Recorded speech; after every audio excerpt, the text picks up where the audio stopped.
हमारे जमाने में हम 1 कुंटल 1.5 कुंटल की बोरी तो धान की उठा देते। अब आज के बच्चे तो 20 किलो भी नहीं उठा सकते। उनकी शक्ति बिल्कुल खत्म हो गई। देसी घी खाते थे, देसी मक्खन खाते थे, बाजरी की रोटी वगैरह सब्जी, देसी सब्जी। मोबाइल को छोड़ दे और पढ़ाई में ध्यान लगाए ताकि उनका भविष्य अच्छा रहे। और भविष्य ऐसा होगा तो उनके सब आगे मार्गदर्शन अच्छे मिलेंगे। और ये मोबाइल में कुछ भी धरा हुआ नहीं है। ये दिन भर वीडियो देखना, फिल्में चलाना, ये मेरे को तो बिल्कुल अच्छा नहीं लगता है। पहले तो क्या हमें रेडिया भी बजाने के लिए लाइसेंस लेना पड़ता था और मेरे पास रेडिया था 100 में, उसका लाइसेंस था। सब लोगों से हाथ जोड़कर अनुरोध है कि बच्चों को टाइम पे ही मोबाइल दिया जाए और टाइम पे ही वापस लेके उनको पढ़ाई में ध्यान दिया जाए और रुचि रखी जाए। बच्चे खेलना तो बंद कर दिया और मोबाइल पे ही नजरें लगाए हुए बैठे रहते हैं। उस समय कबड्डी, फुटबॉल, वॉलीबॉल वगैरह खेलते तो शारीरिक भी कसरत होता था।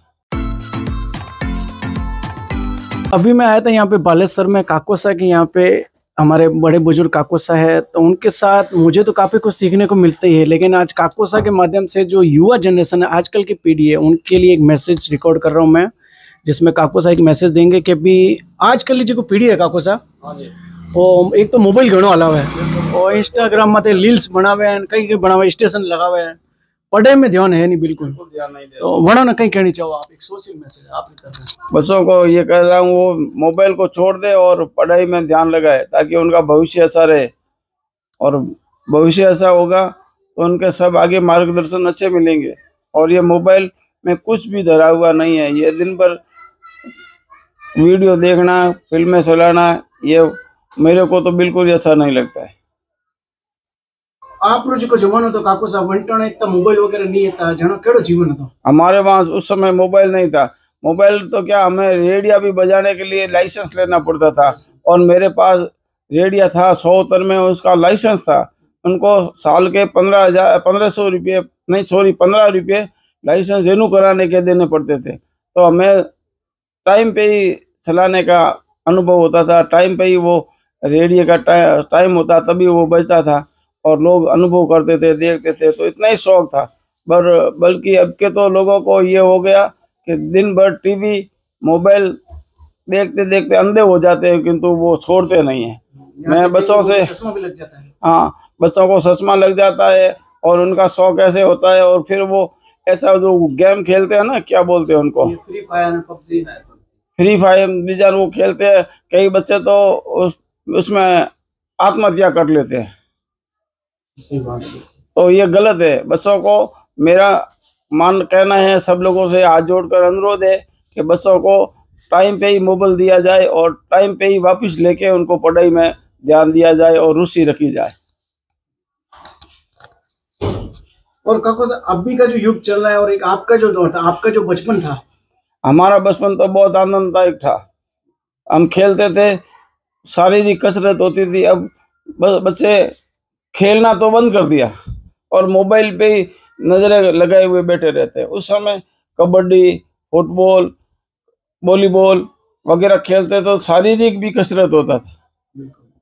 अब तो बच्चों ने कुछ भी अनुभव नहीं है। बस उनको तो बोलने का तरीका भी अभी नहीं है। पहले बुजुर्गों के सामने कैसे बोला जाता था, उनका कैसा आदर किया जाता था, कैसा सेवा भाव की जाती थी। लोग हम बच्चे थे तब वो बूढ़े लोगों से डरते थे, क्या पता वो हम क्या कह देंगे। वो मार भी, थापड़ भी मार देते थे, पर हम उनको सहन करते थे। आज के बच्चों को कुछ कह दो ना तो वो ही या तो फांसी खाएगा या फिर कुएं में जाके गिर कूदेगा।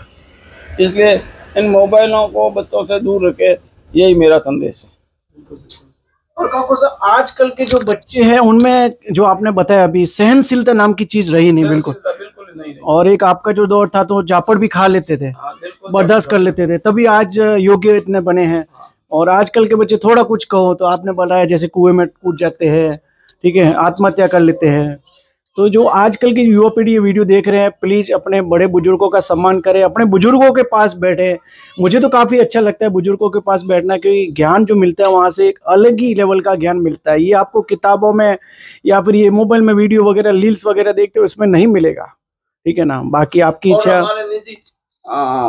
हमारे लाइफ में खाने में भी देसी और देसी सब्जी देसी खाना मिलता था। अब तो बाजार में ये फ्रूट वगैरह खाते हैं, फ्रूट और क्या बोलते हैं उनको, पिज्जा डाबेलिन खाते हैं, उनका शरीर भी खराब हो जाता है, पेट खराब हो जाता है। और हमारे जमाने में हम 1 कुंटल 1.5 कुंटल की बोरी तो धान की उठा देते। अब आज के बच्चे तो 20 किलो भी नहीं उठा सकते, उनकी शक्ति बिल्कुल खत्म हो गई। देसी घी खाते थे, देसी मक्खन खाते थे, बाजरी की रोटी वगैरह सब्जी, देसी सब्जी, राब दूध छाछ वगैरह मिलती थी उस जमाने में। अब जैसे फ्रूट और सब्जियां कहाँ थी, देसी सब्जियां ही थी। काचर, फड़ी, टींड सी, ये मारवाड़ की प्रसिद्ध सब्जी थी। मारवाड़ में लोग केर सांगरी की पसकुटा बनाते थे, बड़े साव से खाते थे, सब साथ में बैठते थे। मेरे घर तो अभी भी मेरे ये निजी अनुभव बच्चों को सिखा चुका है। मैं नाइट को जब भी खाना खाता हूँ, मेरे फैमिली के सहित सब बच्चे एक ही थाली में एक चौकी पे ही खाते हैं। और मैं लोगों से यही अनुरोध करता हूँ कि आपको अपने बच्चों से प्रेम है तो बच्चों को साथ में लेकर ही खाना खाएं, जिससे आपका प्रेम बना रहे। यह मेरा निजी अनुभव है। एक मैं आपको अनुरोध करूँगा कि आप जब भी शाम को खाना खाएं, अपने बच्चों को साथ में लेके खाएं। यदि बच्चा लेट हो तो उनका घंटा भर आधा घंटा इंतजार करके एक ही थाली में एक ही जगह बैठ के बड़े प्रेम से खाए, ताकि अपना हमेशा के लिए प्रेम बढ़ा रहे। और होली और दिवाली कोई बड़ा फंक्शन हो, मुस्लिम समाज में ईद हो, बड़ा त्यौहार हो, उस समय सब साथ में बैठ के खाने खाने का आनंद ही और है।